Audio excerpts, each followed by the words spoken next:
Que pensais vós do Cristo, acerca do Cordeiro que tira o pecado do mundo, acerca daquele que é o Criador do universo, o Verbo eterno de Deus, que se fez carne e veio habitar entre nós, acerca daquele que é o único caminho para Deus, o único mediador entre Deus e os homens, o Rei da Glória, o Filho de Deus, o nosso Salvador, que o seu nascimento foi sem igual.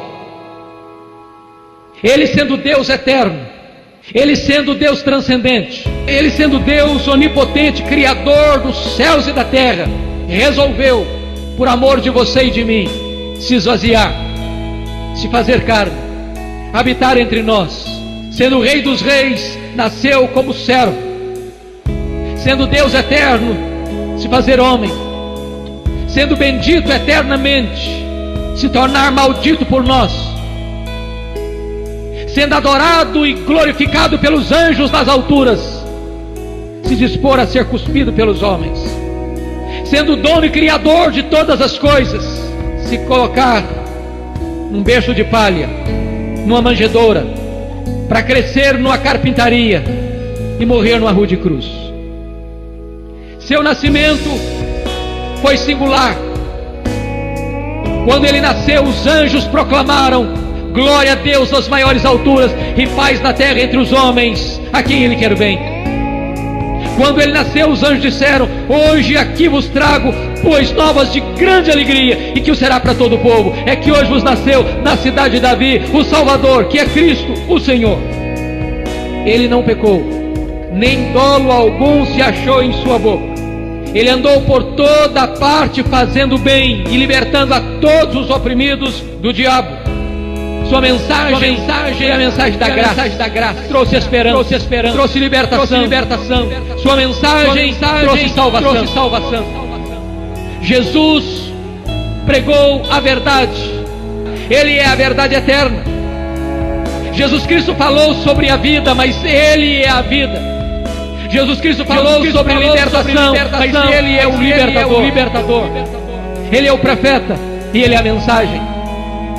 Ele é o sacerdote e Ele é o sacrifício. Ele é o servo, mas Ele é o Rei dos Reis. Um dia Ele pegou a toalha e pegou a bacia e lavou os pés dos discípulos e disse: vós me chamais o Senhor e o Mestre, fazeis bem, porque eu o sou.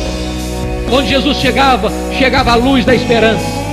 Os cativos eram libertos, os leprosos eram purificados, os coxos levantavam e andavam, os endemoniados eram libertos, os mortos ressuscitavam. Ele trazia esperança para os desesperançados, libertação para os cativos. Acolhe os inacolhíveis, Ele abraça as crianças, Ele dá atenção aos publicanos, Ele recebe as prostitutas, Ele é amigo dos pecadores. Os que estavam perdidos encontravam nele caminho de volta para Deus, porque Ele é o caminho. Os que viviam sem esperança encontravam nele uma razão para viver, porque Ele é a esperança, a nossa esperança. Até seus inimigos tiveram que reconhecer que sua vida foi sem igual. Pilatos, que o condenou, teve que dizer: eu não vejo neste homem crime algum. Judas, que o traiu, precisou dizer: eu traí sangue inocente. A mulher de Pilatos teve que dizer: não te envolvas com este justo. O centurião que liderou a sua crucificação precisou dizer: verdadeiramente este homem era o Filho de Deus. O Espírito Santo veio para testemunhar sobre ele. Os anjos que estão nos céus vão dizer: Ele é digno, Ele é o Cordeiro que foi morto, e Ele é digno, Ele receber toda a honra, toda a glória, todo louvor, pelos séculos dos séculos. Sua mensagem foi sem igual. Até aqueles que foram para prendê-lo voltaram dizendo o seguinte: ninguém fala como este homem.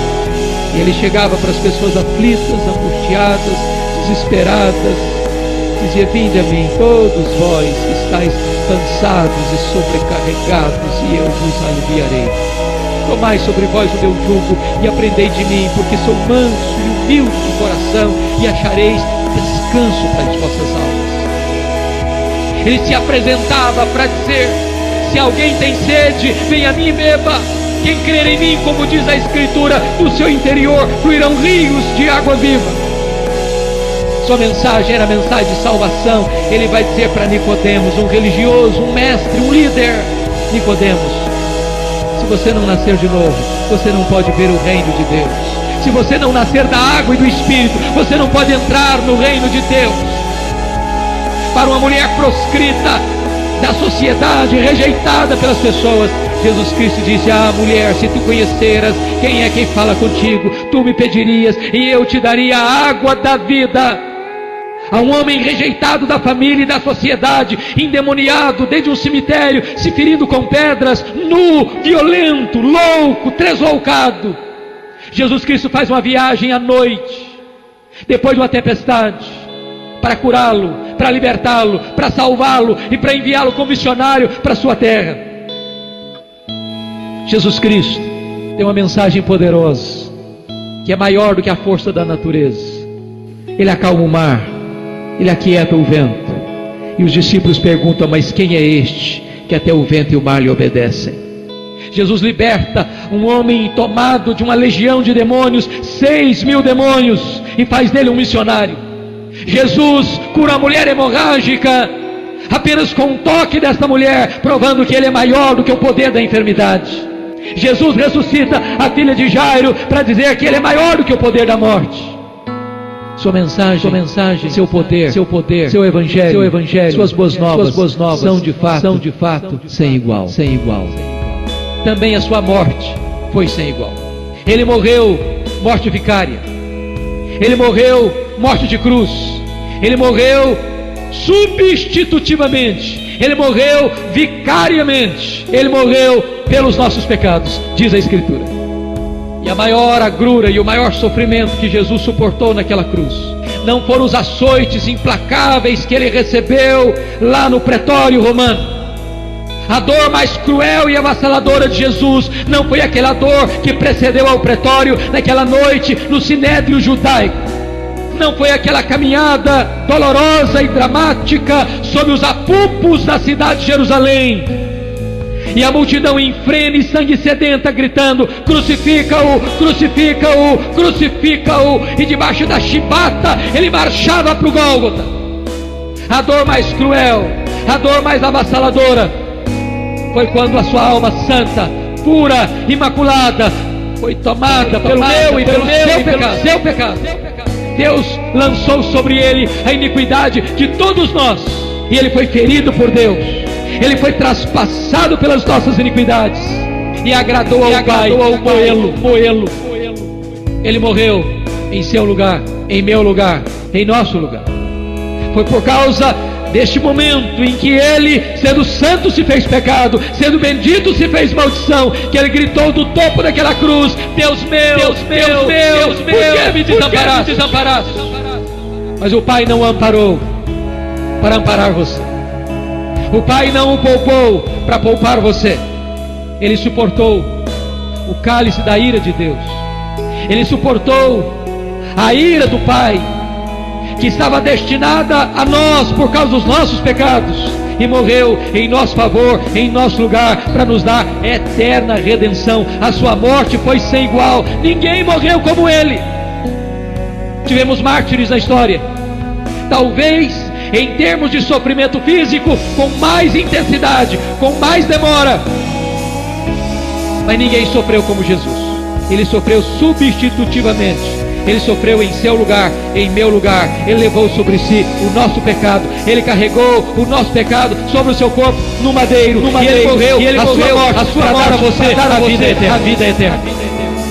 E a sua ressurreição foi sem igual. Nós não adoramos um Cristo que esteve vivo e está morto. Nós adoramos o Cristo que esteve morto e está vivo. Nós adoramos o Cristo que rompeu os grilhões da morte.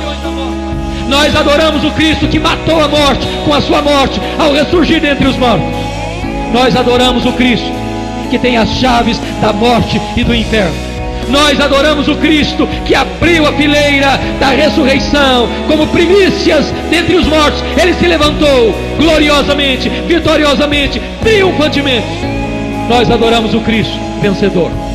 Nós adoramos o leão de Judá, o Cristo que venceu a morte, o Cristo que ressuscitou, o Cristo que voltou aos céus, o Cristo que está sentado à destra de Deus. Nós adoramos o Cristo que julga o universo, o Senhor da história, que há de voltar para nos buscar, para estarmos eternamente com Ele. E hoje você pode se render a este Cristo. Você pode se render ao Filho de Deus. Ele é o Cordeiro de Deus que tira o pecado do mundo. Ele é o Filho do Deus vivo. Ele é o Salvador do mundo. Ele é o mediador. Ele é o caminho. Ele é a porta. Ele é a ressurreição e a vida. Ele é o pão da vida. Ele é a água da vida. Ele é a luz do mundo. Ele é a esperança nossa. Ele é o único que pode nos dar salvação, perdão, vida eterna, paz, alegria e segurança. Curva sua fronte. Feche seus olhos. Coloque a sua vida diante deste grande Deus, Salvador, Jesus Cristo.